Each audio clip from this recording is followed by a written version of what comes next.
من خەڵکە خەمە سەر چاوم بەڵام شانازی من بەوەیە کە سەگەکە یا پشیلەکە یان ئەو ئاژەڵە کە ئەڕواتەوە ئەزانم کە لێرە چەند مرتاح بووە.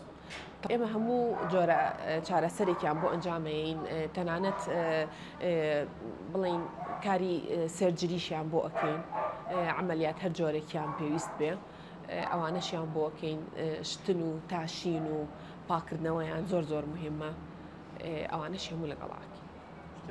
من خەڵکە خەمە سەر چاوم بەڵام شانازی من بەوەیە کە سەگەکە یا پشیلەکە یان ئەو ئاژەڵە کە ئەڕواتەوە ئەزانم کە لێرە چەند مرتاح بووە. طبعاً ئیشارەتیان هەیە، سەگەکان کلکیان باەن.